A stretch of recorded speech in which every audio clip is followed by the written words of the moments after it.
Hi everyone. In this problem-solving video, we're going to focus on drawing bond line structures from Lewis structures.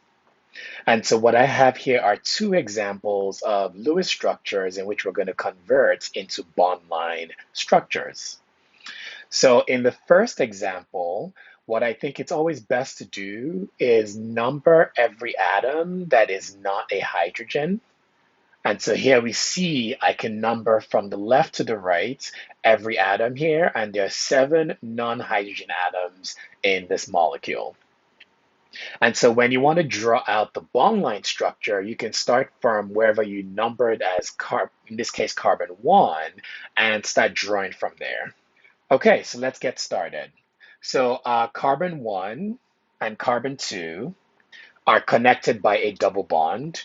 And of course, this is recalling that the corners of a bond line structures are where your carbons are placed. Remember that the hydrogens are implied. Carbon 2 is connected directly to an oxygen, oxygen 3, which is connected to a carbon, carbon 4, which is connected to carbon 5. And now note that carbon 5 is connected to both carbon 6 and carbon 7. These are both terminal CH3 groups, which you can draw as such. Okay, and so numbering these atoms makes drawing these bond lines a lot more straightforward because you can just make sure you're mapping on the atoms accordingly in your bond line structure. Over time, you would not need to number these, but I do certainly suggest you do so in the beginning. Okay, so let's look at the second problem. So once again, we're going to number the non-hydrogen atoms in this molecule. And here I have done so. And so now we're going to draw out the bond line structure associated with this molecule. And I'm going to start from carbon 1. So carbon 1 is connected to carbon 2. But note that carbon 2 is connected to 3 and 4, which are both branches of the chain, and connected to carbon 5, which you can almost define as along the chain.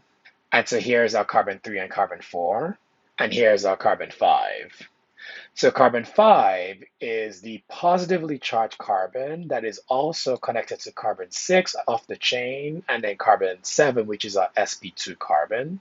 And so here is how I'm depicting it. So our 6 is our CH3 group, and that is off the chain, and then 7 is sort of towards the right. And now we can connect carbon 7 to carbon 8 with a double bond. Okay, and that is carbon 8. And so this is the bond line structure associated with the Lewis structure on the left. Okay, so this is the way I would trace things out, going from our Lewis structure down to our bond line structure, or really when you're interconverting between any of these forms, it's always a good idea to first number those non-hydrogen atoms, and then you can sort of do your conversion from there.